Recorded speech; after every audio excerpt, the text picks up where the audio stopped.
तुम्हारी कोई आखिरी ख्वाहिश है तो कह सकते हो। बताता हूँ, वही था जिसने तुम्हारी माँ को गाड़ी से कुचला।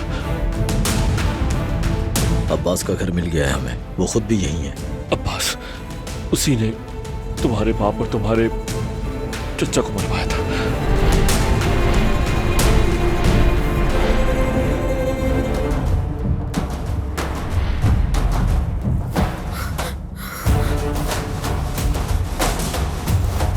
वो तो अपने महबूब के पास ही जाके रुकता है जब उसे वो मिल जाए जिसे वो ढूंढ रहा होता है।